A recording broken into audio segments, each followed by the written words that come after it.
if you pay attention to like conservative radio, any kind of conservative media, you'll see like what they're telling them. They're telling them that like, oh, they're all these illegal immigrants and stuff. They're committing all these crimes, blah blah, and that's what they're focusing on. So that's, I mean, they're not being told like, okay, well, you know, you're splitting up families. They don't see the other side of the spectrum, you know. Right. Well, so, the funny part is too those claims that the conservative media is making. Well, the one that you just talked about with committing crimes. So it is not evidence based. You cannot pull up cop records. You cannot pull up FBI records. You cannot pull up CIA records saying all these people that came overseas, they're causing these crimes, and we have it labeled where all these crimes have been unsolved, or we link them to an immigrant that came across the border, the southern border. Right. They do not have the actual evidence, the numbers to support it. I mean, yeah, I see what you're saying though, but a lot of narratives and stuff are powerful, even they're true or not though. So what you're seeing is a lot of people are they're scared. Like I wouldn't say like a lot of people they're just bitter. Like I hate Mexicans or whatever. They're just scared. Like we're protecting America from these criminals and stuff. That's what they're seeing. That's what they're saying. So right, but that's god damn, it's fucking kids. Yeah, that's the shit that make you want to punch people in the mouth. But you know like, what you're saying right there. Like that. Yeah. No, but what you're saying is actually the problem is the lack of empathy toward another human being. That is the ultimate problem right there. And it is really sad to see that we can look at another human being and be like, you know what? Fuck your situation. I'm gonna make it worse. Right. I'm breaking you from your parents. And then we have the thing we were talking about last you mean when they lost the fathers and the families, all that's broken up, and now it's now a human problem that's created. Exactly. Versus it just being another situation. They literally lost 1,700 kids. Where the fuck are these 1,700 kids? Why has no one found where the hell these literally 1,700 kids are missing? Like that's the part I feel like people is just being lost on people.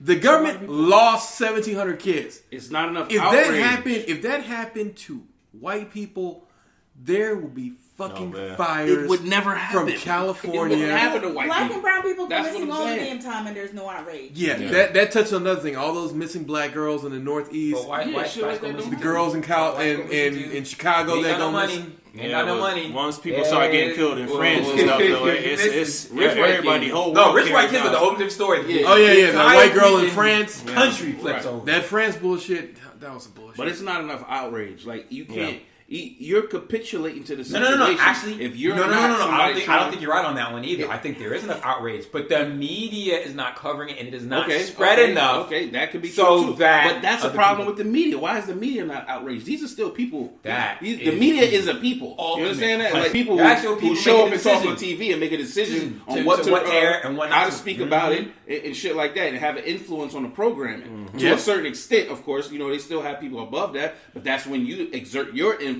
in your organization to get shit done right. If you have serious outrage about what the fuck is going on, like this shit's sad. And as an everyday black man, every time I come here to talk with you, I try to remember I'm just a regular black dude. I'm just a regular dude living out here doing regular shit. And for the most part, I'm outraged, but am I outraged to the point to move? No, I scrolled on my timeline. I saw some pictures. I got pissed the fuck off. Yeah. And then I went to see my sister. Right. And gave my nephew a phone to move. I didn't do shit else. No, you did actually. No. When you acknowledge that something is wrong out there in the universe that is doing something. Now, is it enough to change the world and to get people to stop? No, more action is required. And that's what we need to do as a society. We need to do more. That's why we go out and if we see something wrong in our government, elect politicians to make sure that they do the right thing. But then we just elect them, we go back to our business. Like, no, we have to hold them accountable. And same thing when it comes to, we're seeing this atrocity happen with the border and, families being broken up. Things are actually being done. People are holding politicians to the fire. The Democrats are being held to the fire when it comes to DACA and when it comes to the other immigration issues. People are emailing the congressman and they'll be like, "Hey, fix this." And the Democrats, they're held to the fire, and that's why they keep fighting with the president and the Republicans. Now, the problem with that situation is that the Democrats don't have power right now, so they have very little something to do. But this, and the unfortunate thing is too, we also have to be patient. We have to be patient, unfortunately, and it's really sucks that people are going to suffer in the meantime. And we have to be patient, and we have to.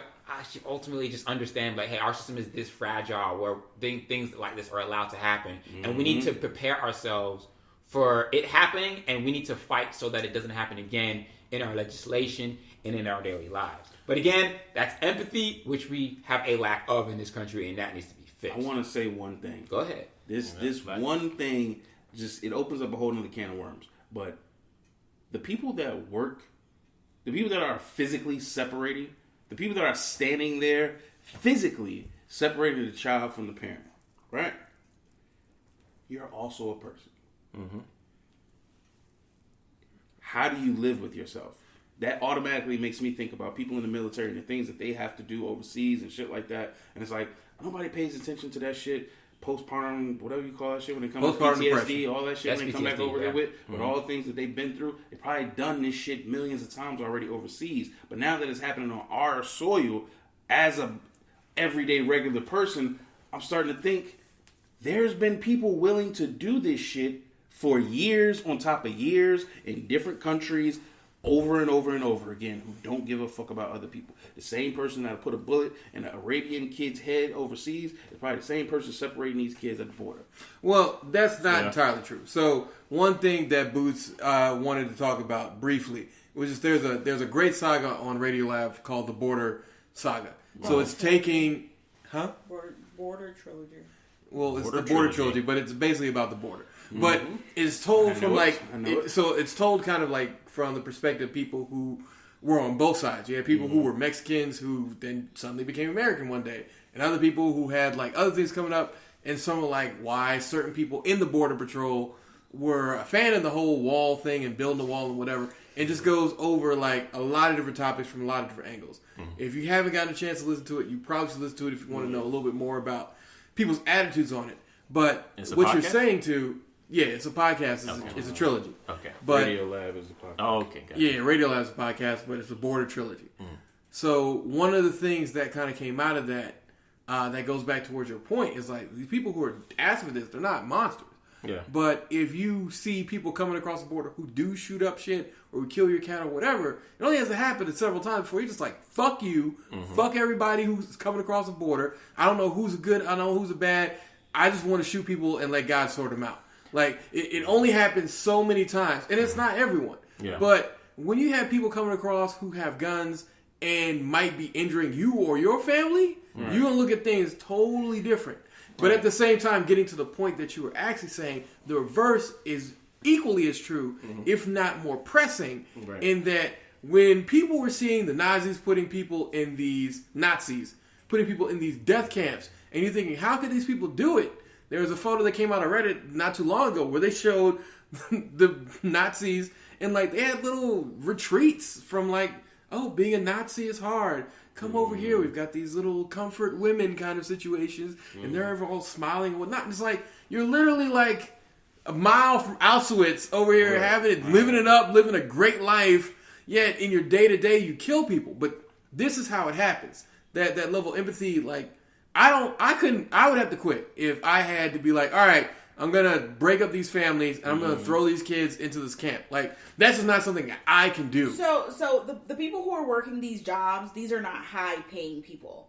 And so if you were able to get a government paying job where you have, a decent healthcare, some benefits, possibly some pension. I work for the government. We have some people who they're at that 28-year mark and they have 2 more years in order to get their full pension. If you're a person in that position where you can retire and get your full pension when we know Social Security probably won't be around for that much longer, you don't have that much money in your retirement account. You're not in a place to quit and say, F yourself, F your family, I'm going to walk away from this job because I don't believe what I'm doing is morally correct when you're in that position. These aren't people who are making $50,000, $60,000 a year. These are people who are making somewhere between, they're probably making about $40,000 to $50,000 a year in California. Oh, yeah, you're true. Okay? So if you have to go to work and do something that's not so nice, but technically you're within the law, yes. At one point, slavery was legal. Right? I'm not saying what's legal is right, but you're within the law, you're doing what's right. I will say this also as someone who personally is an immigrant. Every 90% of immigrants, people migrating to the U.S. legally, there is separation of parent and child. The parent is always allowed to go first. Then they have to go up here, come to the United States, work, prove that they are capable of financially supporting themselves and two people to be a certain level above the poverty line without welfare before your child can join you in the United States. And you have to find arrangements to take care of yourself and your child while you're separated. There's always separation. And I'm not saying that it's right. I'm not saying that it's what's happening is right. I'm definitely not saying what's happening now is right. I'm just stating facts. There's always separation. Period. But the barbaric nature. This is barbaric, and I don't understand why you can't detain the parent and the child and keep them together. If they're doing something, they can. But the thing is, that's what I said. I don't understand why they cannot. No. So the reason that this has happened is because this is Orangutan 45 strategy. So Orangutan 45, I don't know if y'all read about it, but the reason he's doing it is because he's not prosecuting these people as a local issue. He's not prosecuting everything as criminal issues.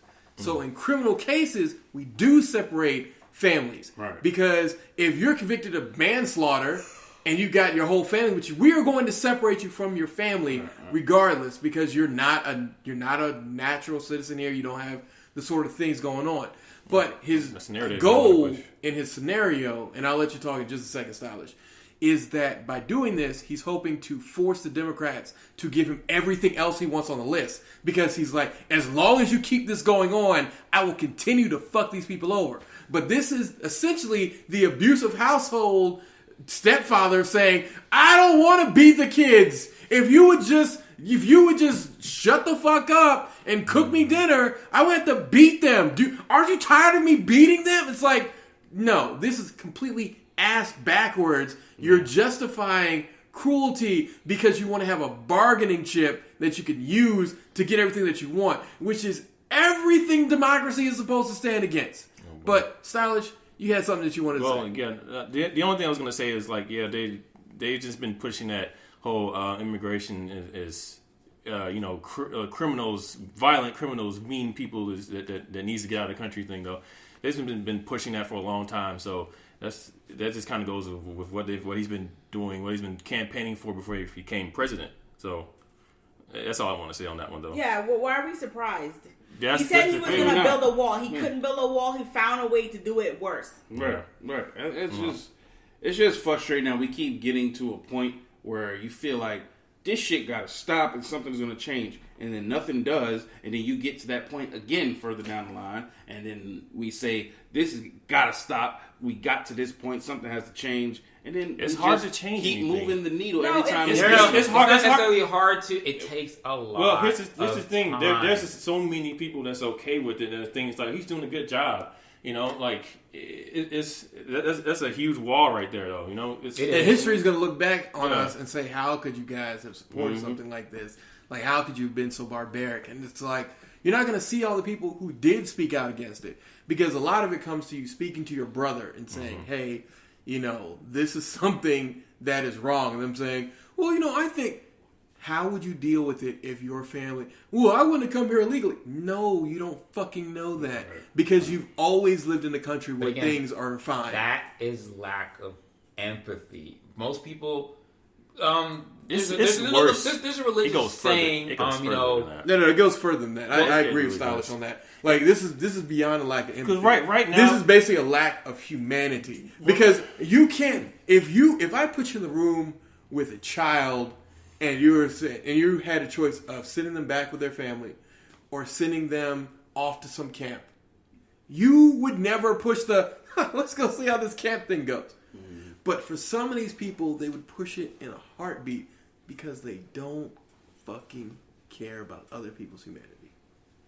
And the thing is though, right now we have this. We're having this this environment where like people are pushing back against like, okay, like if you say, oh, you're for more humane immigration or whatever, and people are pushing back and calling you social justice warrior or you're a pussy, you're this and that. Like if you're trying to support like more progressive human rights type stuff though. So I mean that's why I'm saying it's kind of hard to see this thing changing like anytime soon though. We just have this toxic culture right now. World's fucked up.